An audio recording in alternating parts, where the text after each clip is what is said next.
right. Let's get started. Again, putting it out there for everybody, I'm not going to pronounce these names correctly, and I'm going to say sorry a lot.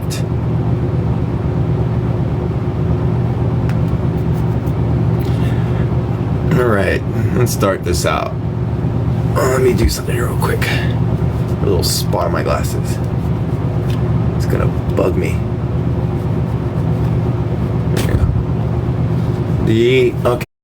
Okay. Owen Ton Tais Grahawati Gawin. The words that come before all matters. Wampum 7 provides that the opening thanksgiving is recited at every gathering of the people. Thanks is given to all that helps human life. It does not mean that people worship these useful gifts, but they thank the power that produced them.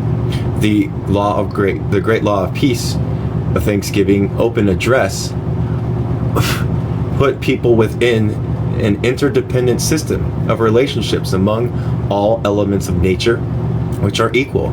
The Handsome Lake Code outlines a hierarchical order of the spirit, quote-unquote, forces, as well as the hierarchy of offices in the Longhouse, and a hierarchy of medicines arranged according to power.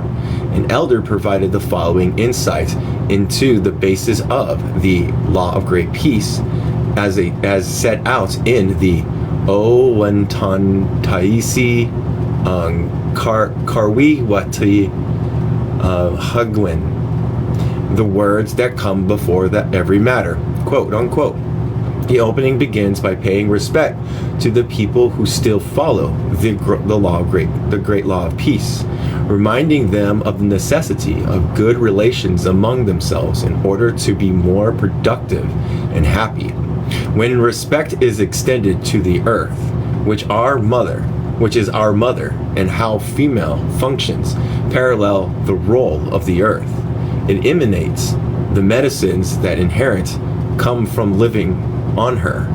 Their mother is one of the family, not more important than another member of the family. She has a specific role and way of doing things. The waters are the cousins, that which person associates every day and are a necessary part of their lives.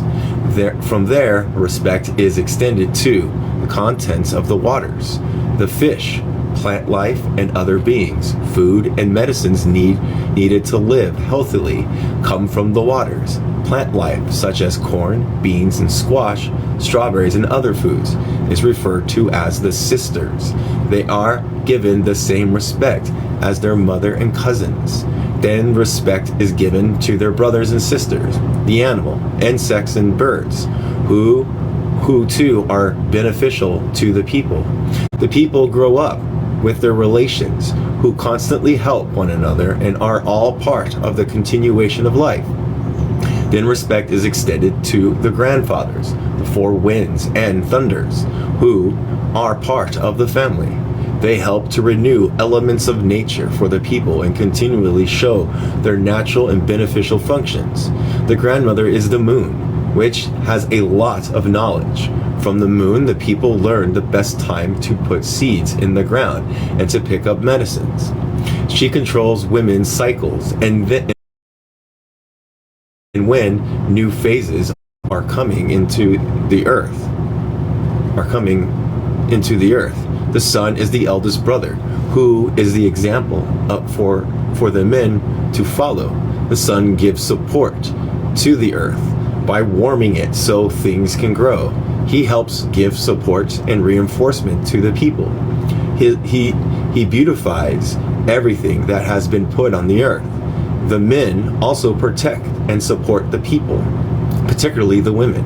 They help raise the children and ensure their well-being and the continuation of life. Then respect is given to the distant cousins, the stars. They were used by our ancestors for direction as we travel. We don't always see them, but when we do, they are at their brightest. They have a lot of knowledge and strength, show should we ever need their assistance. All elements of creation are an important and necessary part of everything else in the world, not above or beneath anything. Every individual in the family has a different function. In raising the names of the Longhouse, every child is a child of the people, who together must support the child and recognize the development and develop their natural abilities. Thus the natural world is the family, and respect is given to all the relatives equally. There is no hierarchy.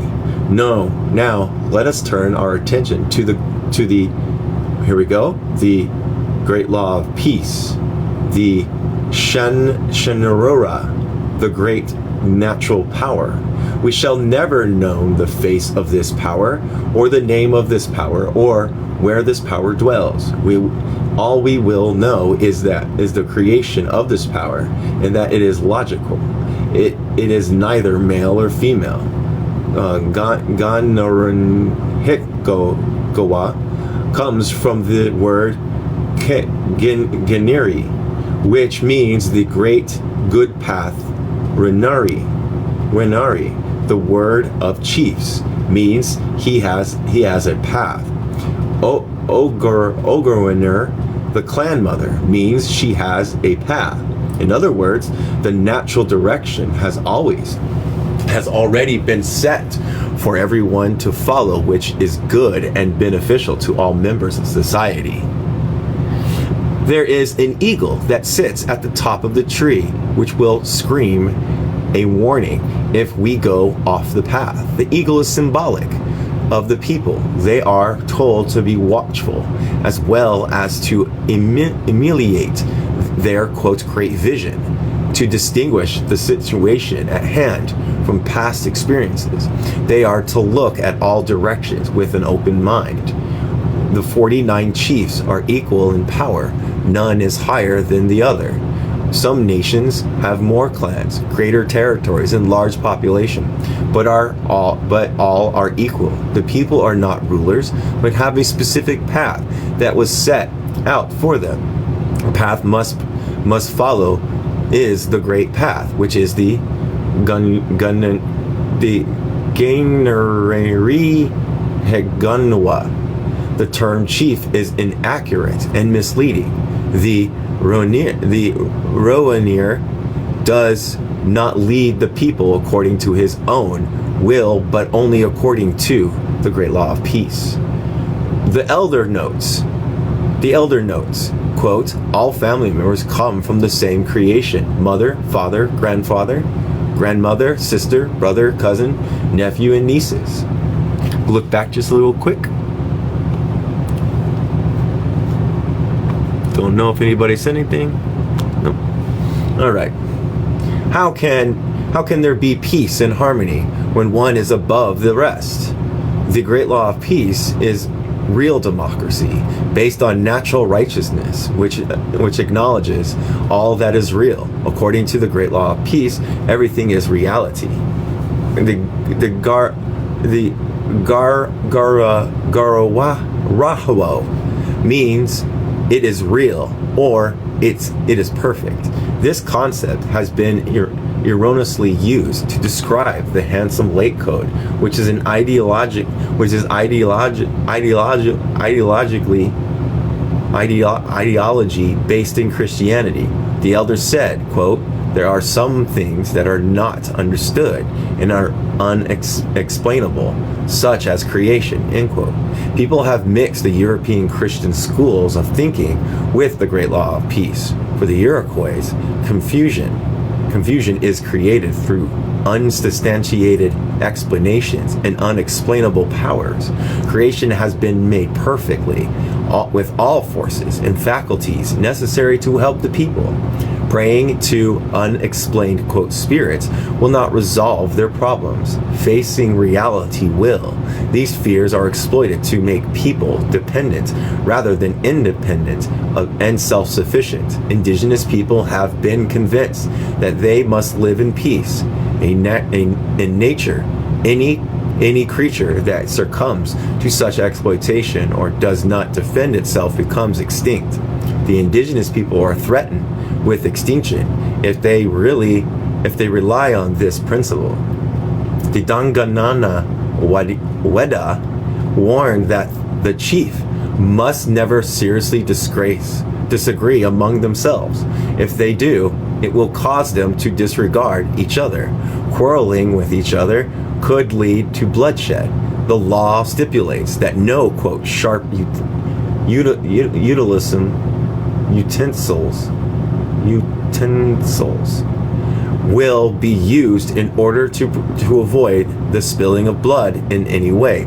If blood is spilled, they lose their rights and privileges. Then their grandchildren should suffer and be reduced to poverty and disgrace.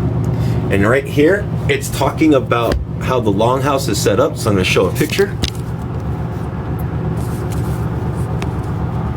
Here we go. The Onondaga, the Seneca, the Yakajij, the Tuscarora. Let's look down here. The settings and patterns of the Grand Council, the Mohawks, and the Oweda. And down here, it's just how they set up the elder brothers, the younger brothers, and the fire keepers, and then that's it. Yeah, that's the thing. And then, okay, here we go. Figure 3-2. That was figure 3-2. Setting patterns of the Grand Council. So, Danganana Wada warned that their grandchildren would suffer hardship from such an eventuality. Should it occur that the heads of the people of the Confederacy shall roll and wander away westward, our enemies would say to them, quote, "You belong to the Confederacy. You were a proud and haughty people once," end quote. They would kick the heads of the Confederacy with scorn and go on their way. But before they got far, they would vomit up blood because the Confederacy would still have enough power to take its revenge. The Grand Council process is established along the same three-party system. The Ganeni, Gunhaka, Hakana, and the Seneca are the first part, and the Kawegi and the Oweda are the second part, and I always mess this up, the Onondaga were the fire keepers, the third part, and here I'm going to mess this one up too, Tesgurara speak through the Gayanga and the Oweda, Wanda, okay. In Wapan 9 and 10, the law outlines the decision-making process at the Grand Council levels and involves 7 separate steps. Step 1. All discussions start with the Law of Great Peace, Mohawk. Oh, wait, this might not be Law of Great Peace. This is the Gunnanin Gunhanga / Mohawk. I think it's Mohawk statesmen are divided into 3 clans. Oh, wait. The Gunnarin Gunhanga statesmen are divided into 3 clans, which must all consider the measures separately and arrive at a joint decision. Number 2, when the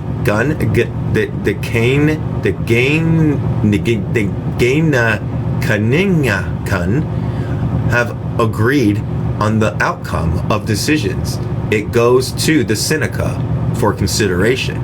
In the same manner, when the Seneca have the question and agree with the Gundanan Kanhanagan, they then give their opinions to the Waneta and the Kayenga statesmen who, for their decisions, arrive at the same manner. After the Waneta and the Kayunga,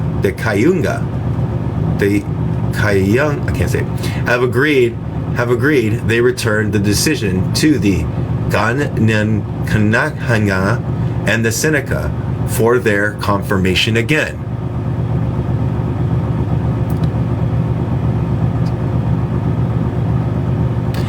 4. After the Owenda and the Kayanga have agreed, they return their decision to the Ganhanaga and the Seneca for their confirmation again. At this time, the Ganhanga, I can't say these names with the crap, and Seneca give the question to the two separate bodies of the Onondaga statesmen for their decision. This step operates like a veto power. Hold on a second. I have no idea who Rotten Silent Hill is. Number 6. When the two bodies agree, then Dohandahao gives the decision to Hano Wairathon to confirm their decision if it is unanimous. The Harunthon then gives the decision to the Onondaga, to the Ganhanaga and the Seneca, so that the decision may be announced to the council as the will of the council and the policy of the five-nation confederacy. These are the checks and balances in the law of the great law of peace. The council fire system is the confederacy's dispute resolution system. In selecting a new chief, the clan mother, the men and the women of the family and clan of the deceased chief must all agree. The name is selected by the people and then submitted to the chiefs. If they confirm the nomination, then the candidate is submitted to the other two clans. If confirmed, he is raised by the condolence ceremony before all the people, the Iroquois. The chief is the Rowiner from the word path, which means one who follows the footprints of the previous Rowiner. When he goes off that path, he cannot lead the people. Why is it? Okay, there it goes. All right, the custom is, wait, make sure, because it did something weird. The custom is that no one shall put themselves up as a leader, but that they shall be invited to be a leader. There are, in fact, no leaders. As such, there are spokespersons or representatives who carry the will of the people. They are asked 3 times to be a representative. The candidate refuses each time, asking if others are more suitable. If none is found, then the candidate is asked a 4th time, when he must accept. By this time, he has received the majority backing of the House and has been confirmed at the people's meeting, where he, quote, stood up as a representative. After this process, it is different to remove a person as a spokesperson or from any position. And now we're going to have another figure 3.3. And I cannot say all the words. So here is this. Turtle, wolf, clan, bear. And the different ones. You guys can have fun trying to say those. See how hard these words are? All right. All right. And then we're going to explain the Council of the Mohawks, Wampum 11. There you go. All these people that are in here. All right.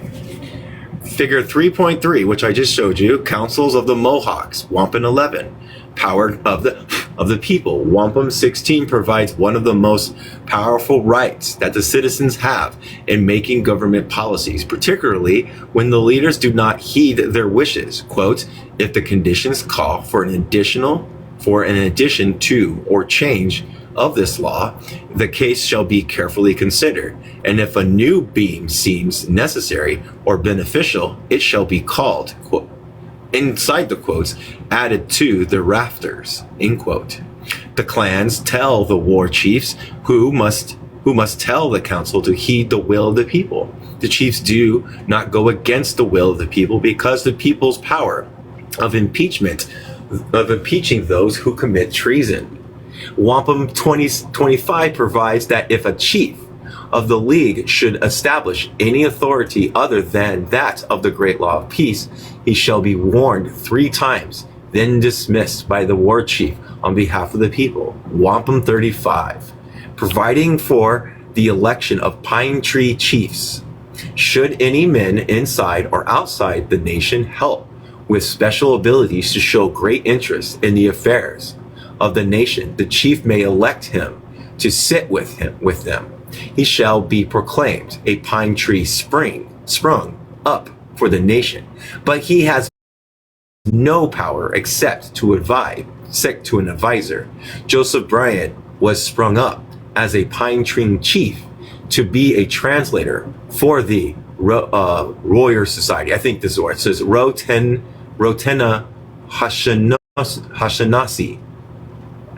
A pine tree chief has only one duty and can only do what they are stood up for. Bryant became a Freemason, which is part of colonial society. He broke with 2 Roe Wampum agreements and Wampum 58 of the Gainer Rohikowa by submitting to the laws of the foreign people. He was disposed by the 50 Confederacy chiefs in 1805. This was a precedent because the pine tree chief traditionally cannot be cut down, only ignored for all time. He signed treaties and agreements as a chief when he was a British subject as a colonel in the British Army. War chief and his men, Wampum 36, provides definite functions for the war chief and his men, Warrior Society. The war chief is the mediator between the people and the chiefs during both times of war and times of peace. He is charged with the protection, defense, and welfare of the people. These duties may take many forms, such as peacekeeping, teaching, speaking of the people, repossessing lost land, maintaining human rights, diplomatic relations with other nations, and any other work that promotes the welfare of the people. If there is no council, or the National Council and the Thededogo are not functioning properly, the people then assume the function of government, and the war chief and his men carry out the wishes of the People's Council. Clans. Wampum 37 provides that the women head the clans are the sole title holders of the nation's soil, and in them are vested the birthrights. The Europeans, not being members of any of these clans, have no right to own any land in this part of the world.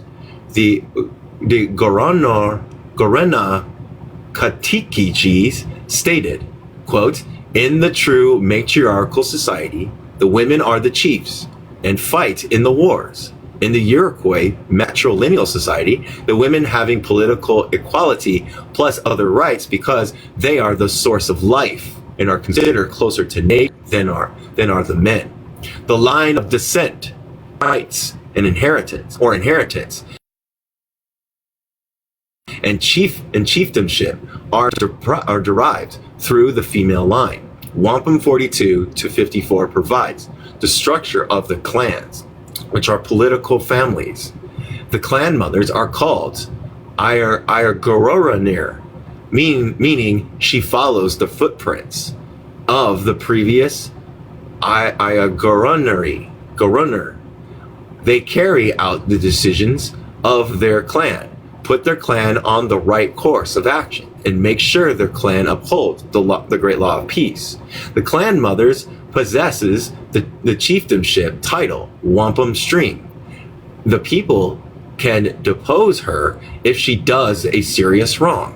Through the war chief, based on the will of the people, she can depose and replace an errant chief. Children automatically belong to their mother's clan. Condolence ceremonies, Wampum 32 to 54. Providing that the condolence ceremony is performed when the chief dies and a new one is installed.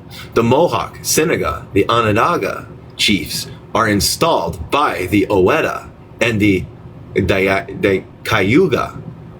I'm trying, the Cayunga, the Cayuga chiefs, and vice versa.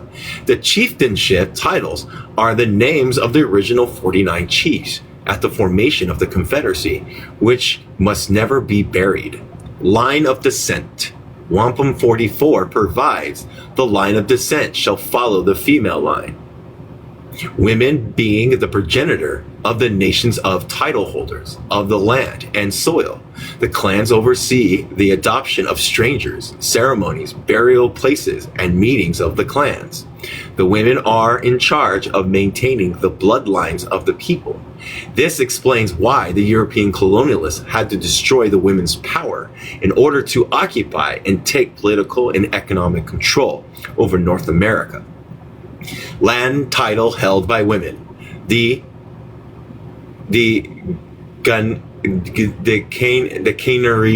Canary Hogawa does not provide for the sale of alienation of land. Territory belongs to the unborn. No living being has a right to sell any part of it, just like no one has a right to sell their mother or any part of her. Both Wampum 44 and 72 provide that the title holders of the land and soil are the women on behalf of the Hoshinani. The Roshinani legal opinion is that the indigenous people of Anoraki, Turtle Island, are the first human here. Okay. Are the first humans here, and that foreigners have no right to take over the land. The so-called conquest of America, quote unquote, is simply theft of indigenous land. Women never relinquished ownership because they have no rights to do so. No treaty between the Onondaga, and the newcomers involved the women. Further, it is not proper to pursue constitutional jurisdictional issues in the colonial courts.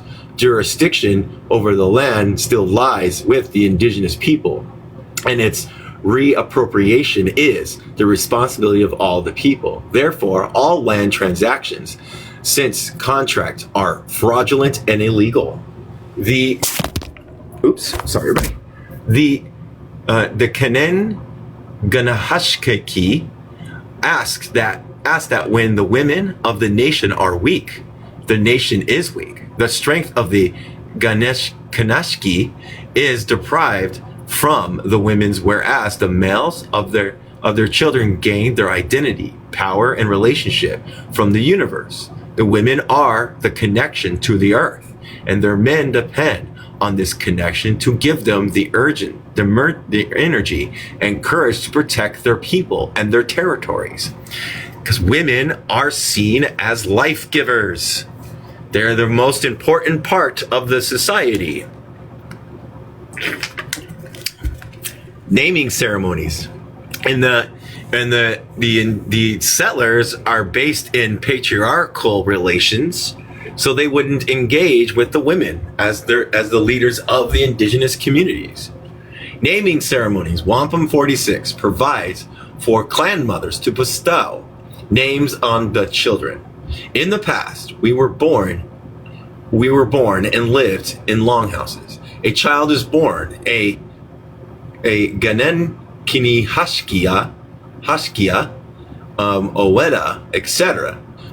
But when they are ceremoniously named according to the Great Law of Peace, I think that's what it is. Yeah, they become a Rotenan Hanashia Owewi, and it's going to say the same word, person. They are Ganani Kanhaki by blood and Rotenan Hanashi Nani Wanawi by law. The parents are instructed to teach them the native language and to live according to the Great Law of Peace. These clan ties perpetuate the position of the Ganani Kanahashki women within the Confederacy. They take part in the daily lives of their family members. If a mother is having problems with their children, she sends them off to meet with the clan mothers. The clan mothers then explain to the children their roles within the Ganahakini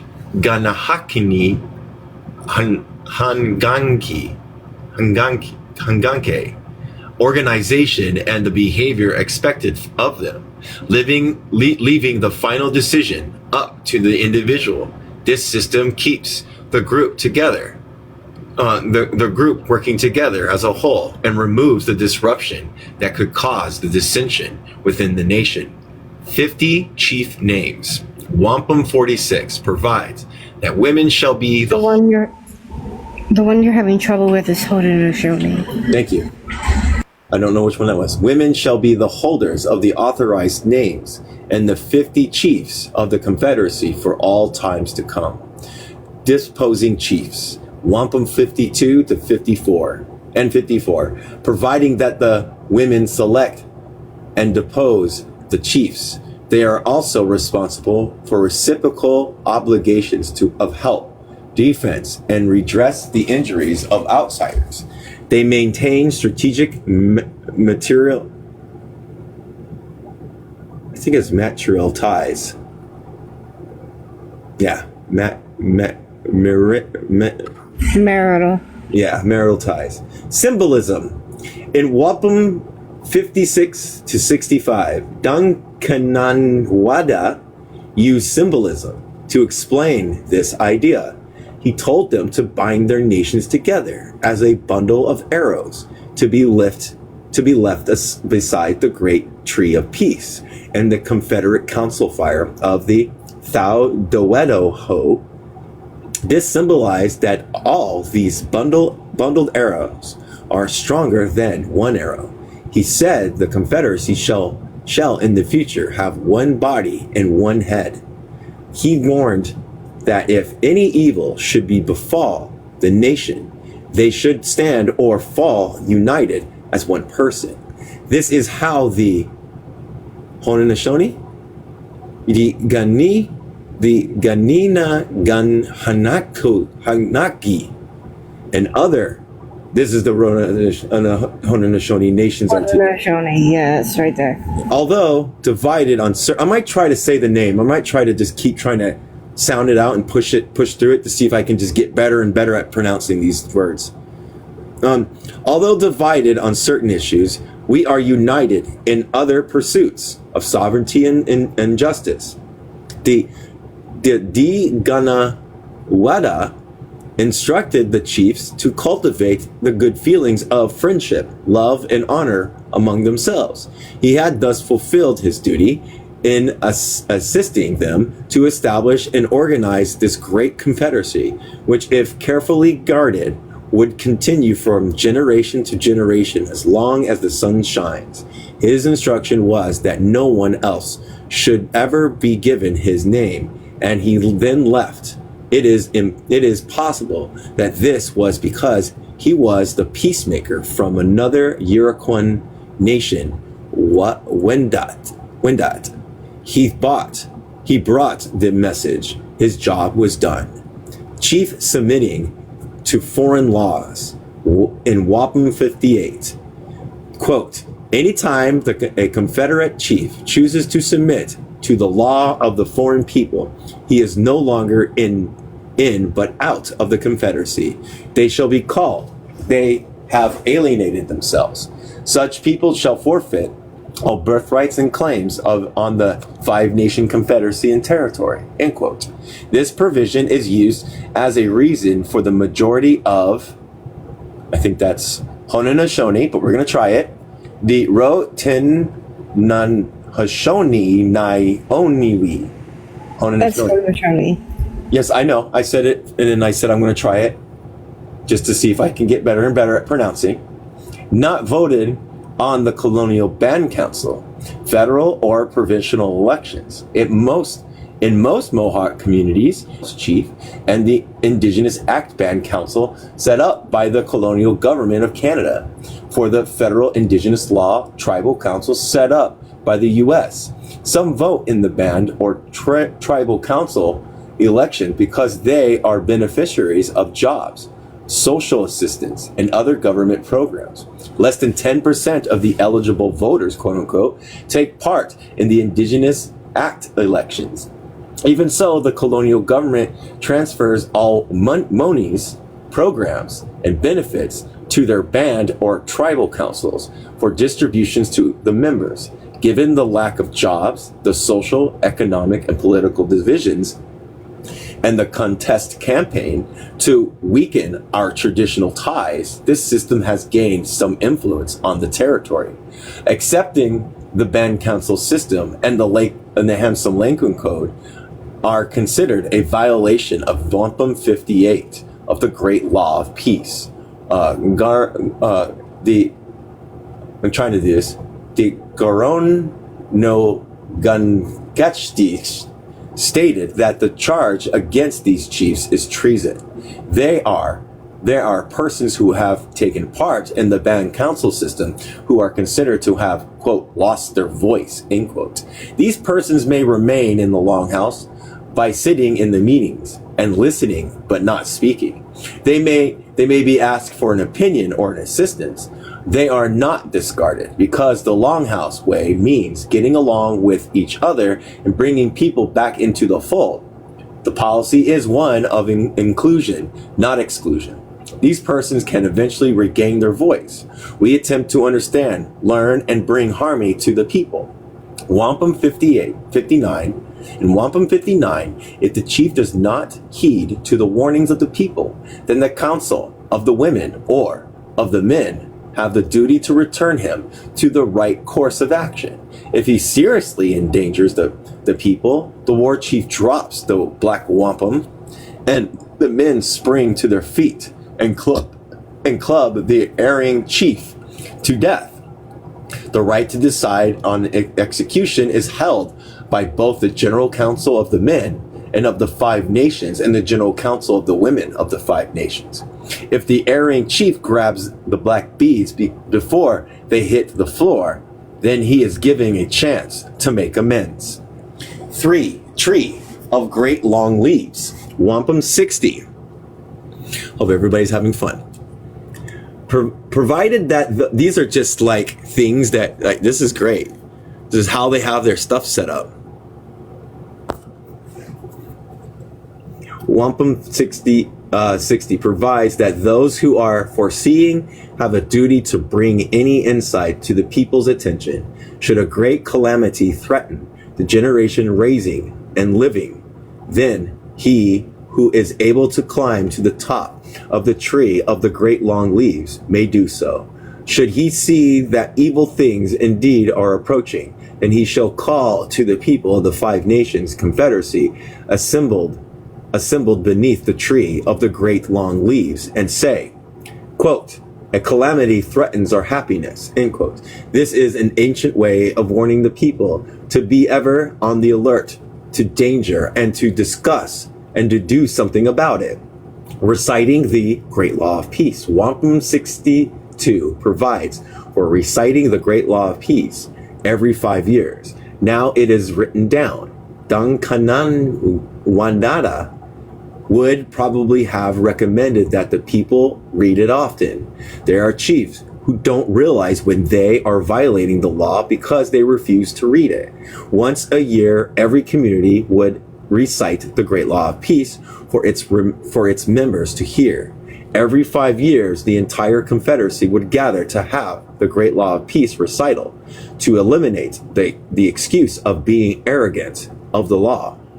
Quote, one did not know is not an acceptable excuse for breaking it. Temporary adoptions. Wampum 67. Allowing for temporary adoptions of persons of other clans or of foreign indigenous nations by bestowing, quote, a name hung about their neck, end quote, holding Confederacy land.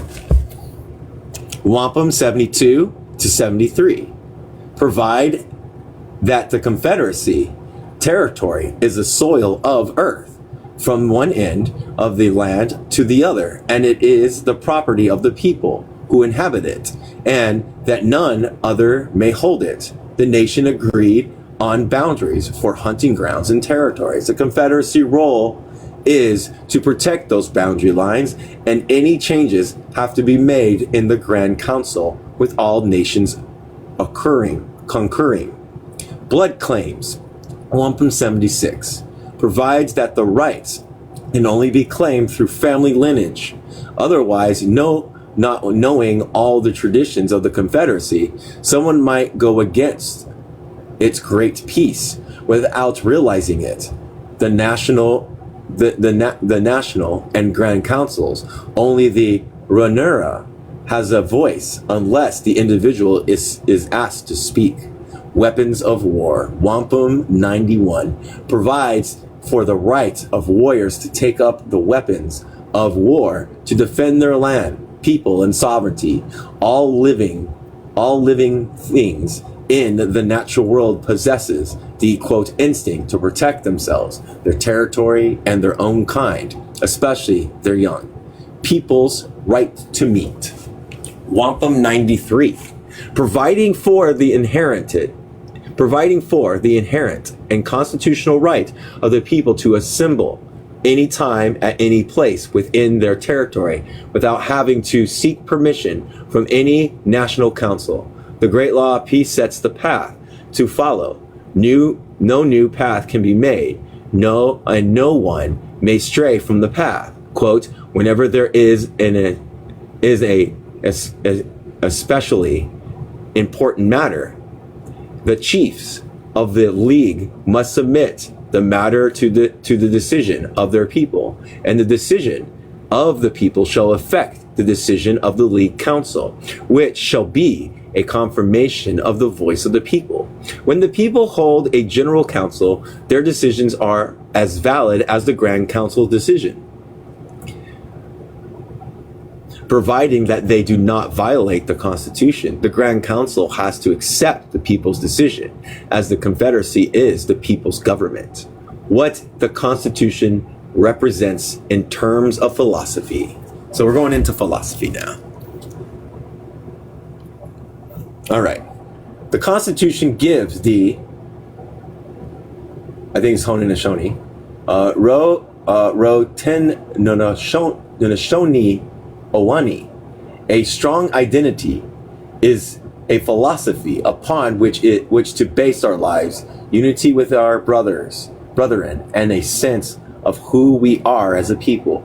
This has created a momentum to recover control over our destiny. Today, the Constitution provides a platform of negotiating political disputes within Canada and the American colonialists, as we did in standoff in, here we go, Oka.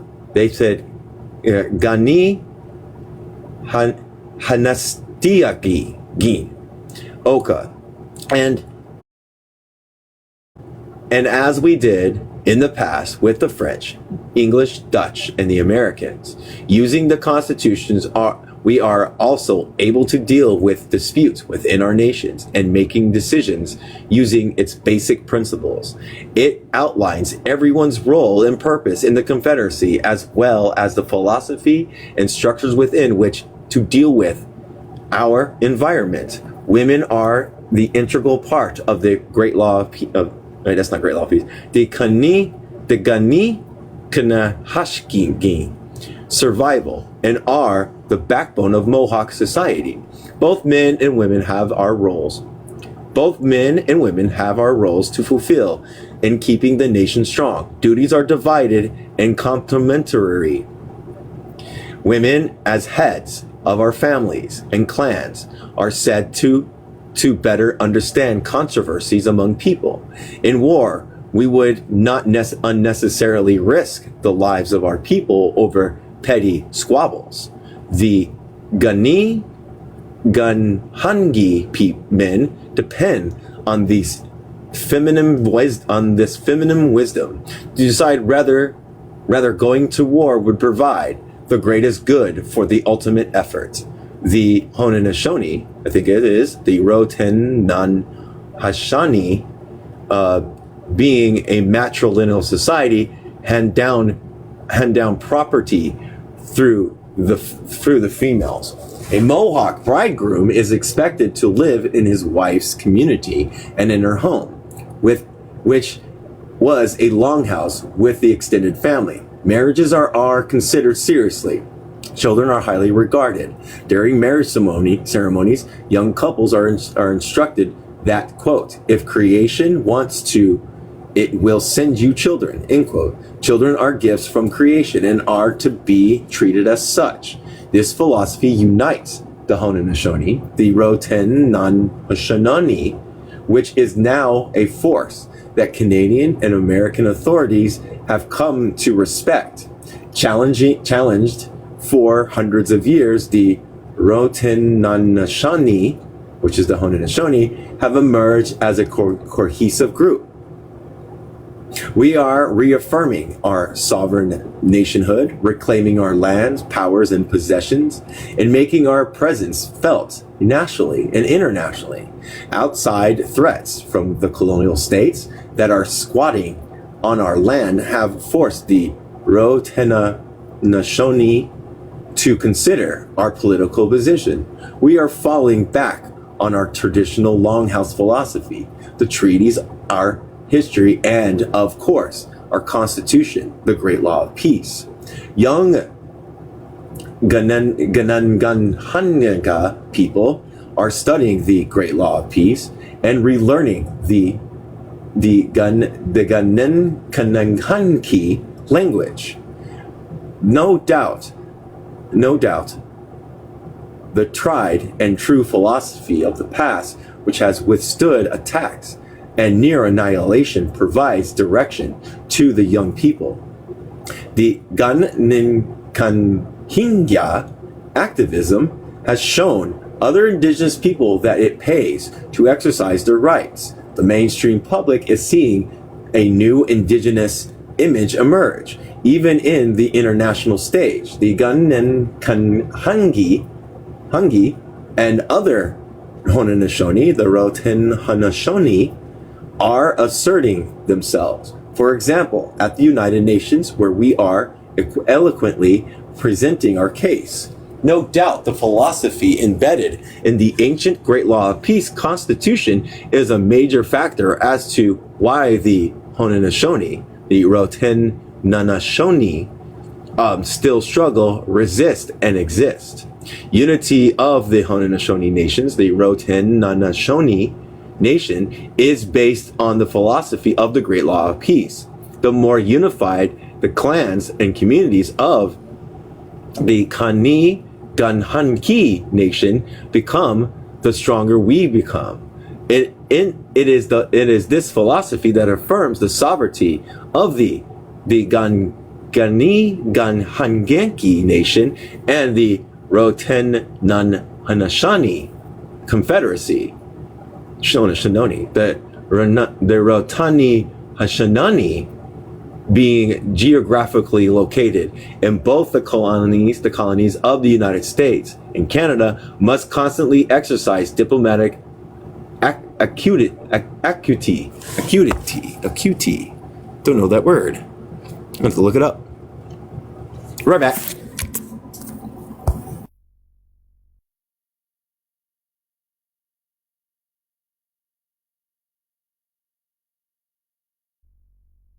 Yep, I was right. It was acuity in dealing with the states in various matters, such as land claims, programs, and services. It is the Gananganhanki that provides the will and the spirit to exercise this identity. Let's move on. Someone was helping you in the comments.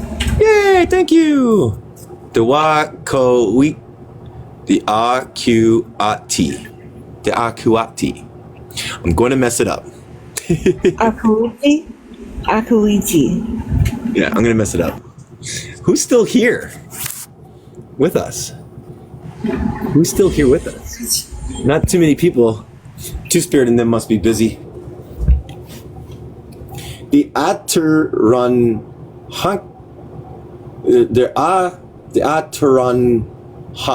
Gan Tinangan. My name is Hataranan Haran Tanganga. I am Mohawk from Asquanasi and a student with many interests. Most importantly, to learn about knowing. I grew up in a large family, raised with strong culture and community, values and identity. From a very early age, I learned about identity, language, customs, and ways. These ways are hard and sometimes painful. I cherish them all today. It's a gift. What I understand about the intent of this gift is that it is to be shared. My interest in stories and teachings goes back beyond memory. And yeah, thank you. It all comes with duty and responsibility for when one learns to these teachings. That is to be done with that knowledge. I owe a lot to my teachers for their strength to continue their instructions, nurturing us with wisdom, and to my friends who helped me discover these gifts in a meaningful way.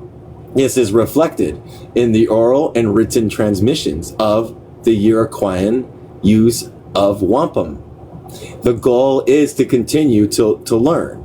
And in my learning, perhaps I can also teach the values I find in teaching and traditions. I believe that within these ways, a strength medicine for all who care to seek its guidance. The Iroquoian use of wampum. The well-worn tourist trails, the back roads, museums joined, quote, made by indigenous traders in describing wampum as indigenous money. However, the use of wampum by the Iroquois as a trade item was the secondary importance at most. Sir William Johnson wrote in 1753, quote, it is obvious to all who are the least acquainted with indigenous affairs that they regard no message or invitation, be it of what consequences it will, unless attended or confirmed by strings or belts of wampum, which they look upon as we are our letters, or rather bonds. Letter of Sir William Johnson, 1973. Oh my gosh, here we go. The original people have been instructed that when for whatever purpose the people come together, before all else comes the Ohuentan Taris Garan Hawaweta Ganguin, the thoughts which bring our minds together to collectively express our gratitude.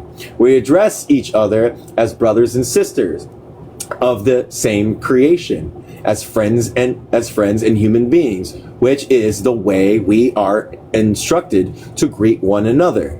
We greet each other in peace and goodwill. We say good health to one another, and so be it in our minds. And the people reply to, or nio, N-I-O.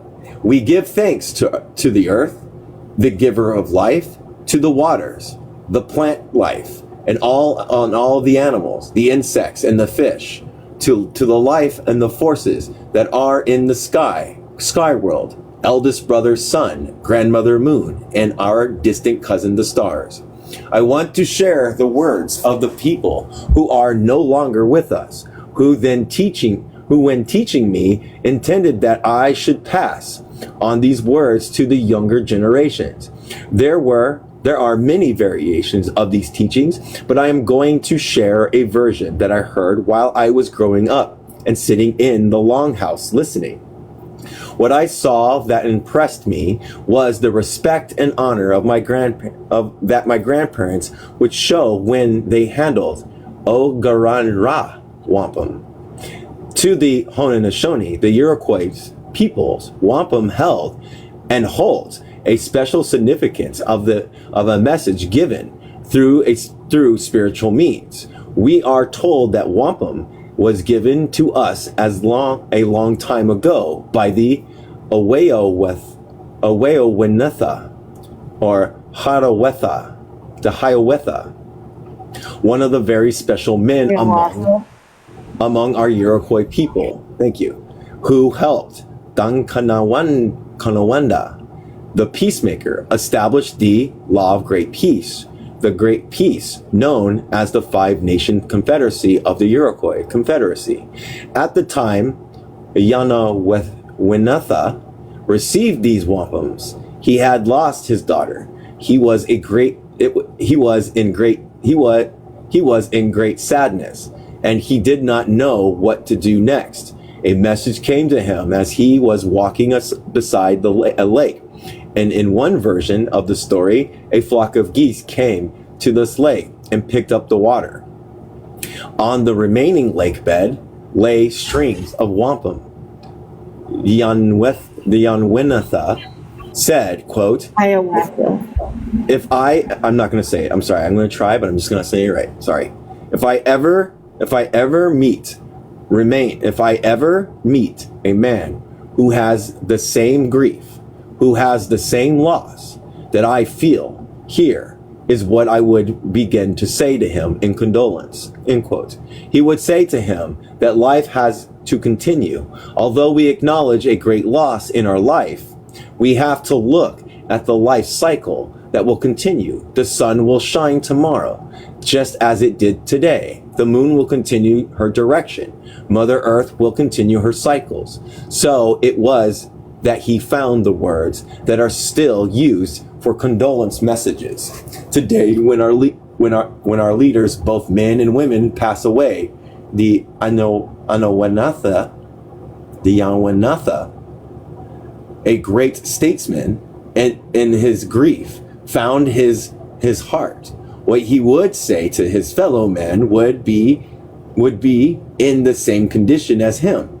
The wampum is the evidence of the sincerity of the condolence. The Oganara is made from the quanhog shell.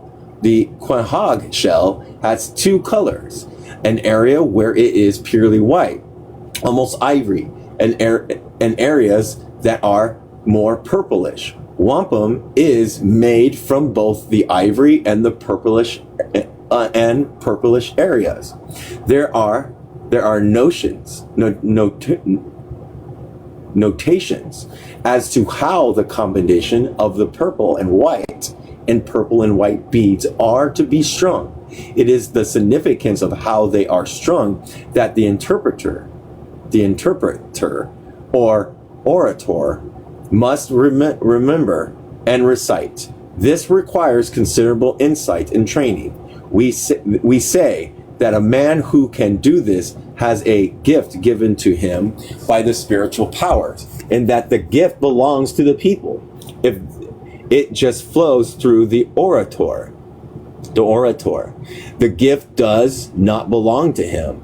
It is a gift that the people have been given through the orator. The Mohawk, Onondaga, Seneca, the Cayuga, the Oeda comprise the Confederacy. Each have a string of wampum beads. We refer to the string of beads as the nation's fire council, and it is a symbol present during the councils. A fire is burning, and whatever words we use while the wampum is displayed have to be kind and gentle words. The nation's council fire, wampum, is brought out of important national, international, and multinational meetings. It is known and acknowledged by the people that the bearers of this wampum belt represents the nation's one-minded consensus. When he speaks with the collective in mind. That means the men elders, the women elders, the chiefs, the clan mothers, and faith keepers, the children, and even the future generations. So you can perhaps imagine the commitment, the thorough peace that wampum bearers must find in their own minds when they take wampum in their hands. There are many different types of wampum. The messenger wampum, for example, should be used as an announcement of a guard council meeting of all nations of the Confederacy, or for the nation's meetings. This wampum string is a short one fastened to the wood stick, and the man who carries it is recognized by the nation. He is given this wampum and a message announcing a meeting. Often there are marks on the stick which indicates in how many days the meeting which is being held. He will travel directly to the nation where he will deliver this message, and only this message. When he will return, then he will return immediately to the source which sent the wampum out. The main purpose of the messenger's wampum is to give the specific message about a meeting or an issue which needs to be discussed and relates to the people as a whole. Wampum is a symbol of authority that the women hold, and when there is a specific and important message that is to be delivered, this wampum is brought out. The people will then know that this person is speaking from a particular family, which is with an urgent message, and that all should hear and adhere to the message that is being delivered. Historically, wampums are used to record agreements between Haudenosaunee and other nations or governments. For example, when the Haudenosaunee met with the Dutch, they acknowledged each other's existence and developed a relationship. The Haudenosaunee understanding of the relationships is recorded in the belt called the Gasweneta.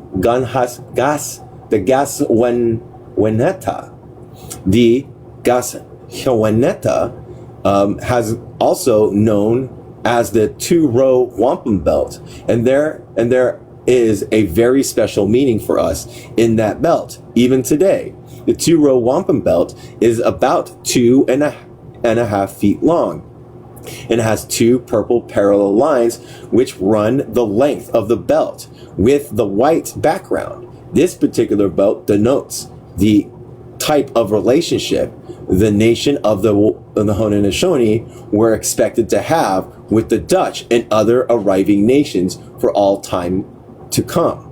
The Gasweneta represents the continuous flow of life. One purple row signifies the Ongowenhanawi. On that row would be the canoe, and in the canoe would be the Ongowenhanawi people, their language, their culture, their customs, and their ways. Whatever is important to their understanding of their own identity is their complete for future generation. However, the Haudenosaunee acknowledge another row, and in that row would be the vessels of other nations, the Dutch in this case. The Dutch have their own language, culture, customs, and ways. Their past and future are in their vessel. In their agreement with the Dutch, the Ongowenhanawi said, quote, "We are not your sons. We do not have a relationship in which your king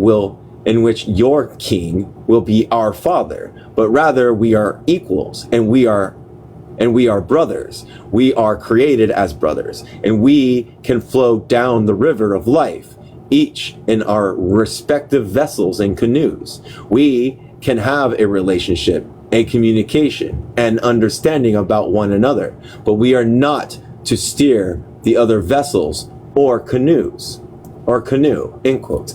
This meant that neither the Dutch nor the Haudenosaunee were to legislate laws or influence in a detrimental way which would redirect each other's full heritage, language, and culture. The example given is that if anyone crosses from the canoe to the vessel, or the vessel to the canoe, there is a concern that there may be rough waters. The wind might come, and if there are people who are straddling these two vessels, there there is fear that they might not survive that storm. The people might fall. The message, ancient as it is, it has a very important significance today. There are many, many ways in which the people symbolize words and happenings or future directions through wampum. One of the more common ones, and there are different versions of this, is the, oh my gosh, here we go, the Tao Hagangwi Hanagangtan, commonly referred to as the Circle of Unity Wampum. This wampum commemorates the establishment of the Great Law of Peace. The people wanted to remember how important unity is, so they sprung 2 rows of wampum beads and made a circle which has 2 interwoven strands. From this circle hang the string which denotes the position, the authority of Haudenosaunee. Wait, this is a different. The Rotener Hashan, this circle of, and the Igaraner, the chiefs and clan mothers, which is to say the families. In this circle of wampum are the spaced denotions of nationhood. There, where the strand is much longer, it represents Thaudiho, who is the keeper of central fire of the Haudenosaunee in Onondaga. The special message in this wampum, where we are told, is that there is no issues more important than the peace and unity of the people. We should not allow anything to creep into the minds of the men and women who sit on the councils, which would be a deterrent or cause destruction to the total unity of the Confederacy. The message specifies that each nation has to maintain unity and peace, and their responsibility is expressed in words. Words are what we were given, and words are very important, auditory, as an important part of our teachings. The 6 nations meetings, the wampum belts, are very regularly taken out of and stretched to make sure the wampum beads are, and in fact, intact. At the same time, it is ascertained that someone has the same strength as the leather thong that hold the beads together. This represents the orator's strength, the strength of living life.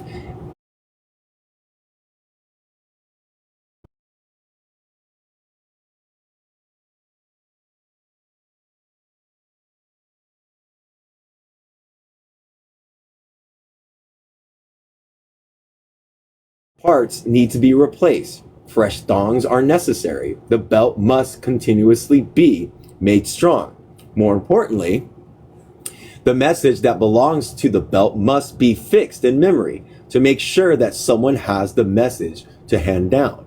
The interpretation is part of the parcel of the wampum's message that in life experience are crucial to the interpretation of this message. So the wampum is alive through one generation to the next. Today our wampums are in glass cases in museums throughout the world, and many of our young people, our own Iroquois people, pass by these glass cases and look at our wampum belts in awe, wondering what they could have been used for, because the museums do not include the traditions and the words of the belts in display.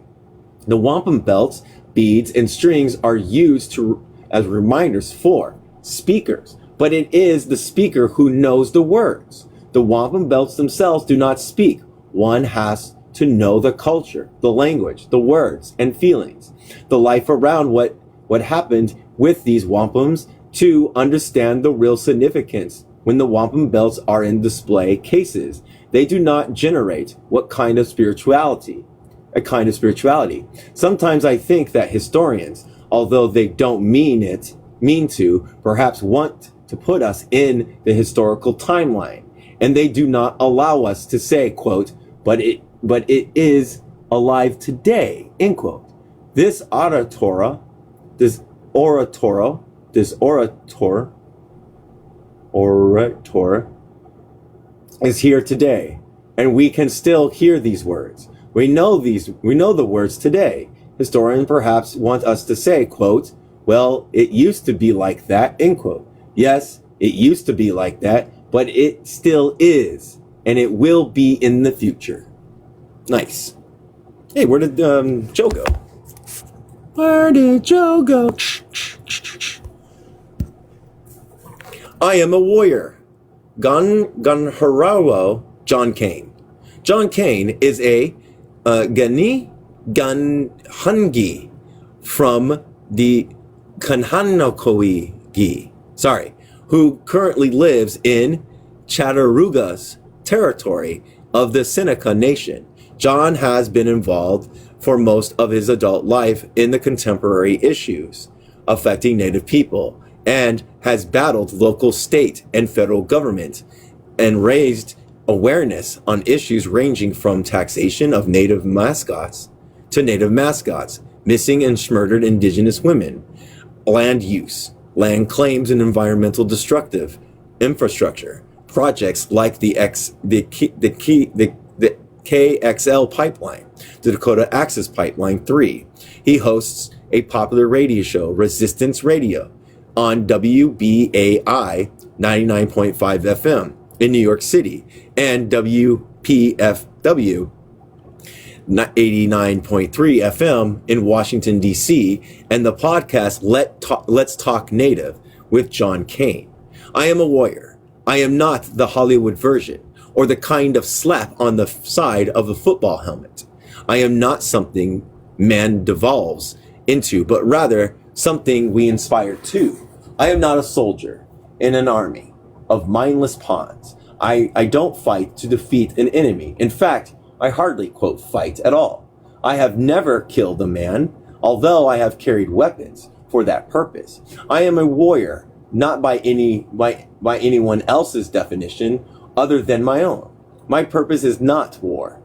It's protection. But I protect both by nurturing and defending. And that applies to my loved ones, the people closest to me, and the ones who we describe as those faces still in the ground, the future generations. I am a warrior, not a holy man or, quote, warrior spirit. Nor do I possess a warrior spirit. I don't live my life to fulfill some methodological, quote, warrior culture. I don't pray for peace. I work to maintain balance and harmony, whether it is in my family, community, or with complete strangers.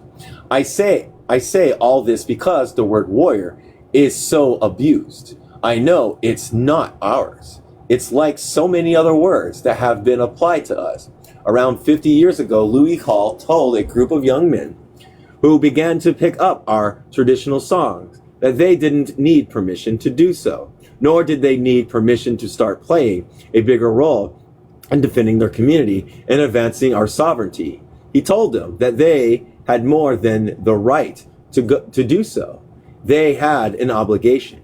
Not many used the word Rotenganhusky Ragenhesti back then. It was generally used to describe a man, and Louis taught many about the importance of Rotenhanasgenchi and its deeper meaning. Its usage grew, and some wondered how it came to mean the men.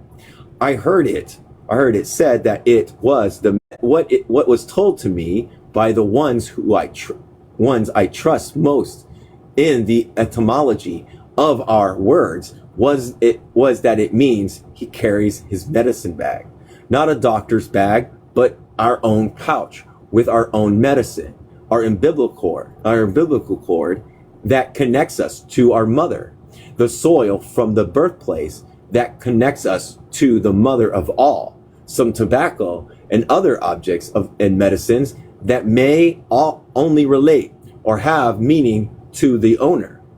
The tea bag is a reminder of a responsibility of men to protect our women and children, and to know at all times that we are to honor motherhood and what sustains us. It reminds us of all of who we are and where we come from. At some point, as our men began to push the envelope of our sovereignty, Rotenhangatsky Rogankechti gained only one meaning, a meaning taken from the English language, warrior. I know it is certainly nowhere near the best definition, but it has its usefulness, and it is a word I will never run away from. Louis Hall believes in symbols. He was an artist and a teacher when I came to know him. His artwork told stories. He certainly didn't mind incorporating some text in his artwork, so there could be no misinterpretation. He thought we needed a flag that all Ogongowenhanowi indigenous people could hold and fly as a symbol of unity. The unity flag he created would become the most iconic image in Native unity and resistance in the world. I have purchased over 100 of these flags over the years, sending them all over Turtle Island, whenever and wherever Native people were standing up for themselves and the land. Some were sent beyond our homelands, to lands where people were in the same fight we were in. I sent a dozen of them to the Ganakan Molai of Hawaii in solidarity with their fight for their sacred mountain, Mauna Kea, and against the American military presence there. Louis' Warrior Handbook was required reading for the folks I hung around with. We inspired to do great things, defend and promote sovereignty, regain lost lands, and reestablish our life under the great law of peace. And the path reestablished when the people of our 5 regions stopped fighting among themselves and reunited. Many of those battles were against our own people, those who were far more content with the personal comforts they found within the systems that had killed and oppressed our people for centuries than with what they found in their traditional ways. Too many took the attitude, quote, if you can't beat them, join them, end quote. Having never even attempted to fight them, others got educated and thought they could work the system more often for personal gain than for the advancement of our people. This was the prevailing philosophy. The tribal councils, those whose strength and authority were established by Canada and the United States, not by those they claim to lead and represent. Who were these, quote, warriors, living by principles laid out in the handbook, quote unquote, and having the audacity to stand up in the face of G-side? Were they desperate individuals with few options in life and little hope for the future? No. While I may not have been typical, I certainly wasn't atypical.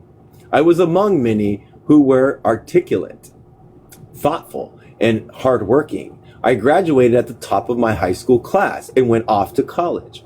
As soon as the son of a high steel worker, well liked and well read, I was accepted to be a professional something. But what is a warrior?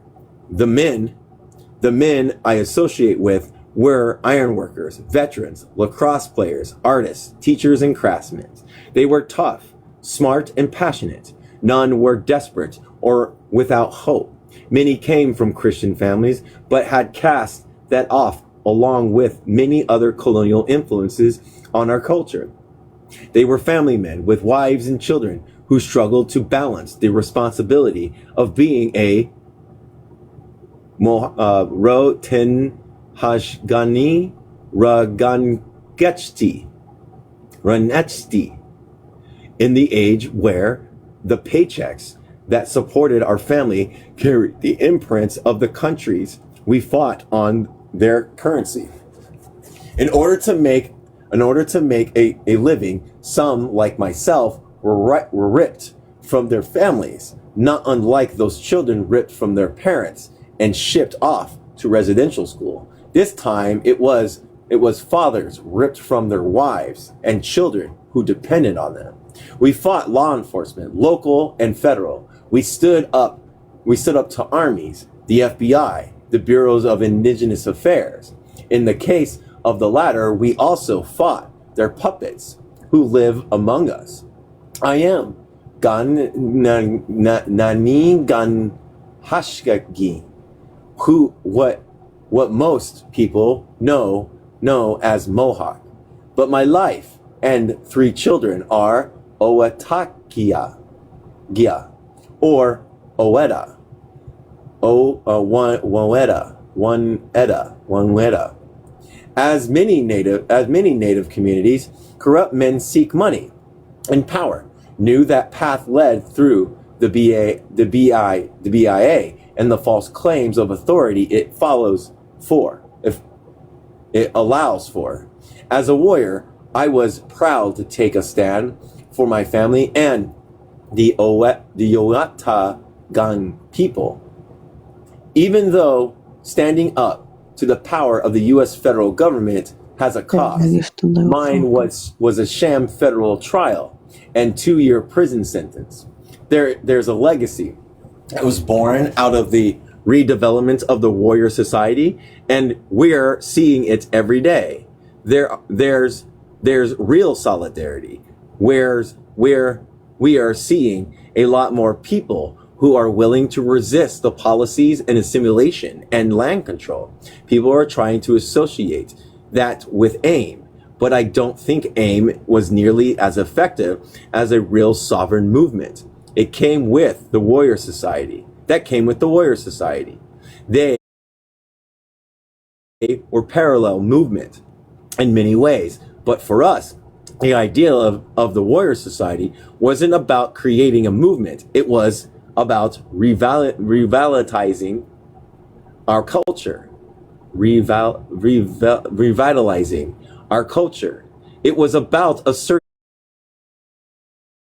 the importance of our land, not just our people, and really pushing back against the dominant culture at our doorstep.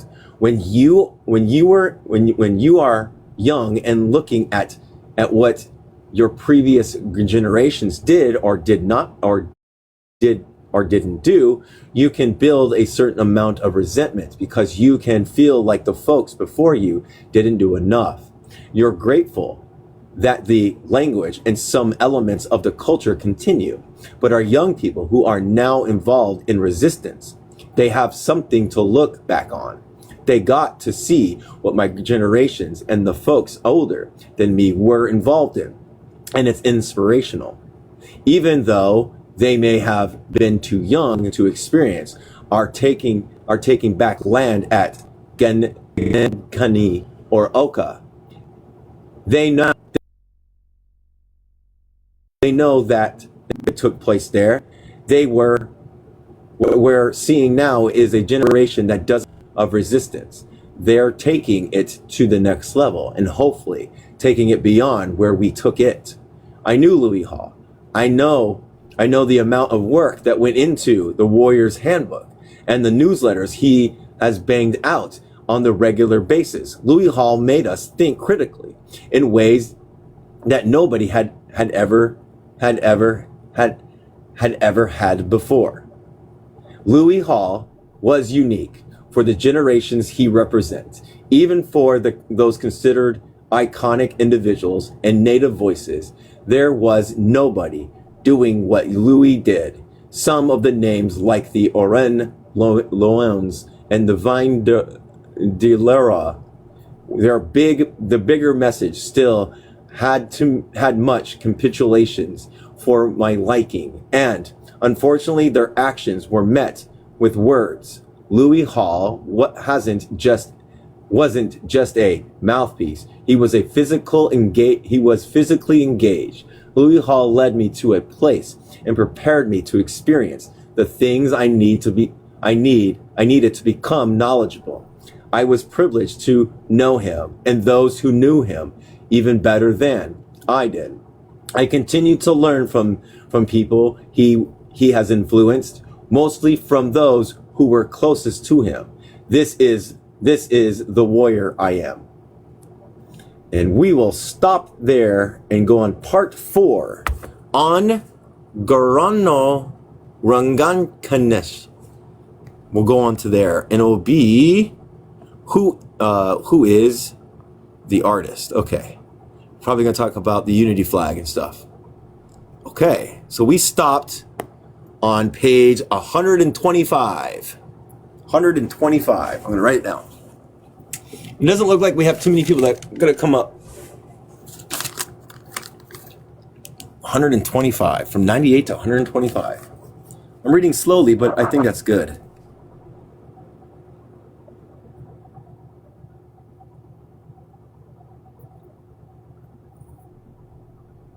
Hold on a second. What up, Joe? Hello. You want to talk about the book? Yeah, what's up?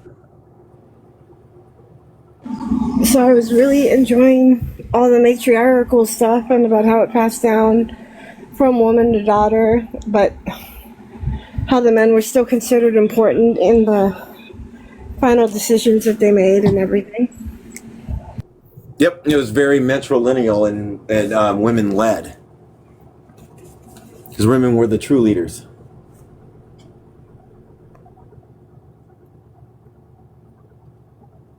But that was my favorite part of the reading. Anything else you would like to bring up? Is there anything you'd like to bring up? I could probably talk about it. Nothing else. Just like going through the wampum moms and like how they set up things and how their operations work. I'm not going to remember all that, but going through that was pretty interesting, and how they do their infrastructure and how they may able to manage and govern their people. It's amazing how they come together. Mm-hmm. Every 5 years, completely together for a big ceremony celebrating the Great Law of Peace. That was really interesting too. Yeah. See what this person wants real quick. None of them are coming up. Yeah, they're gone. Oh well. Wait, there's someone coming up now. Hello, what's your name? My name is Yannick. Hi. How old are you? I'm 19. What's up? What'd you want to come up for? I just want to say, I'm from Poland. I'm from a post-communist country. I know what the communists are capable of. Why are you supporting them? Why am I supporting communism? Because communism is about the emancipation of the masses to not be exploited anymore or enslaved. Okay, so do you think in Poland, when the communists were in charge of our country, how did people live? I'm not really worried about that right now. I'm more worried about my conditions and where I'm at right now. Poland happened. Where are you from? Rather mistakes happen, rather good things happen or not. That is in the past now. So I don't know, are you, what's your political ideology? I'm not really thinking